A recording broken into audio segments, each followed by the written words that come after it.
I'm very happy to have you guys here with me to talk about art and culture today. Jack Honey really supports creatives, musicians, and artists like yourself, and they're using the Art Beats and Lyrics platform to celebrate that. So we're going to get into that, but before we do that, I want you guys to give some quick intros about yourself.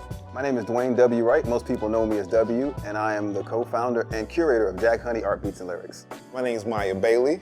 I'm a painter, I'm an illustrator, I'm a curator, community builder, and I'm dabbling in interior design.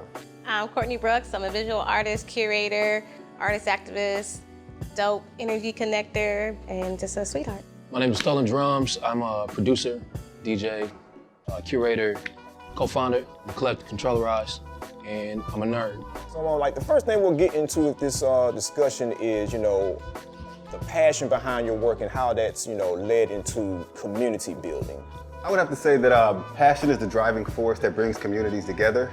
The community really supported us because they loved what we do, and they love the art, and they love the music combination. So I think that was the thing that really got people excited about each show and was the starting point for a lot of the shows we've done since. What is your earliest Art Beats and Lyrics memory as the, co-founder of the whole operation? Technically, the first Art Beats and Lyrics happened in 2004. And we went and found all our friends, all the artists, all the tattoo artists, all the painters, all the graffiti artists we could find. And it turned out it was one of the best decisions I ever made, That one event made it possible for us to partner with Jack Daniels years later. How have you guys been able to, scale this thing up? Because, the beginnings were 300 people. Yeah. If that. A lot changed when we partnered with Jack Daniels. That enabled us to take the show that we were doing in Atlanta and take it on the road. And over the years, you learn more, you have better ideas, you develop a relationship with the brand.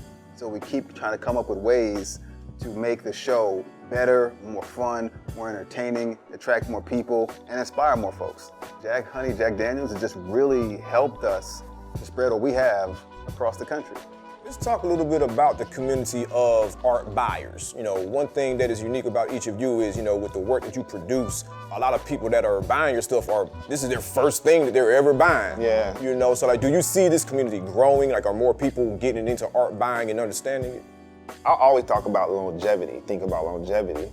So when we was doing City of Ink, our goal was to find young artists that was just getting out, brand new, whose work was really affordable, and introduce them to first-time art collectors. So they would grow together, and would cultivate these art collectors. The same people who buy my work when I was a teenager, they usually buy my work now.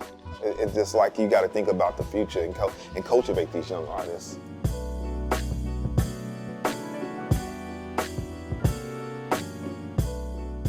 A word that I heard each of you say to describe yourself was curator. As a curator, what thought goes into, what you're asking for out of an artist or what you're choosing to put into a show, and how does, community building play into that? For me, because I'm an artist first, I definitely use that to my advantage. So I'm definitely an emotional curator. So I definitely want to reach out to artists that I do know because I already know their process and I trust their vision, that it is aligned with whatever concept that I have going on.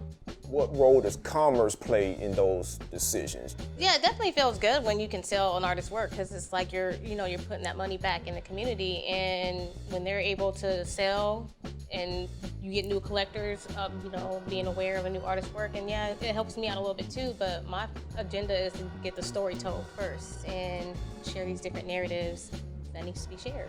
Do you guys remember the first ABL that you went to, and tell us what that was like? Man, I left that space ridiculously inspired, and I had, the honor and the pleasure of being able to play at that show. I just saw so much creative energy and just so much positivity and so much excellence in that space. It kind of changed the way I thought about my business. It changed the way I thought about how I created. It changed the way how I thought about community. I think low-key, it kind of made me a better version of myself. That's a lot, I'm saying a lot, but thank you. Is at the end of the day, man, I really appreciated it. My first time ever going to Art Beats and Lyrics was 2012. So it was just a great experience, and I've just gone every year after that, and you just meet new people, everyone's looking fly, Jack Honey is definitely a highlight. For me, I'm a whiskey girl already, so it's like it's happy feelings walking up to that line to get your drink. I done been in all of them, all the art beats and lyrics, man. Me personally, what I like about going there is the Jack Honey, man, because I mean, I'm not really big on cocktails, but then this is my thing about once I go every year, I get to try some new cocktails. It brings like a different experience to it. To kind of echo what you were saying, like Jack Honey definitely adds a certain vibe, you know what I'm saying, a certain energy to what's happening out there. When I see like this kind of partnership between artistry and business and to have a kind of sponsor that does what they do organically, like it's really cool. What role has, technology and social media played in growing your communities? Has it, been something that's been very beneficial? The reason I exist is because of live streams and social media, for real. Like, I didn't have a career before that stuff existed. So, me working, I realized that the more engaged and the more intimate and the more vulnerable I was in that creation process, the more in-depth relationships I had with the people that were watching. And then I did my stuff live stream, so I would talk to people. Like, when I meet those people in person, they're like, oh, this is my homie Drums. Like, that connection is everything. That's what people are after. Now you have to really think about it and let people in more. They want to see you making your stuff, because it's one thing to see your paintings or your artwork or your show at the end, but they want to see the process. How do you go from an idea to an actual piece of art, to an art show, to an event, to a traveling event? So you got to let them in on the process.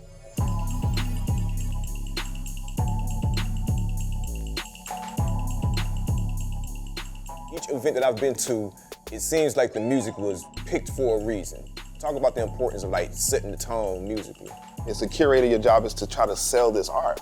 When I'm curating a show, I tell the DJ like certain tone, certain volume, so people can talk, and it's just a landscape, it's just a background sound. And then once you see those red dots get up, then you can start turning the volume up a little bit more every time. I try to make sure that buying the art was the main focus. Music helps set the tempo for the energy of the whole experience. Visually, you're getting fed with the visuals and all of that, but as the night goes on, the music intensifies, so that by the time you hit the end of the show, you end on a high note.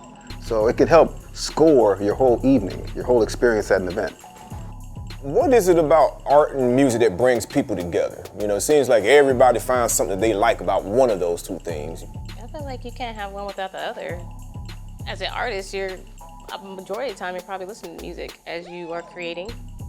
And, it sets the vibe, sets the tone. I know growing up, like listening to music, I would imagine what images will come from that song, or whether it's jazz or just like a hip hop song, I would like pretend what the video will look like. So I think they bounce off of one another. So how much does music impact, your creation process? For me, there's a point where you're getting into a spot where I call it like the zone almost. The energy level and the creativity is so high that just your mind is working really fast. And once I get into that place, I like to have music that accompanies that feeling. I like funk music, old hip hop and funk and soul. And I like playing that, and listening to the energy and the rhythm like that, and that helps me get into that zone.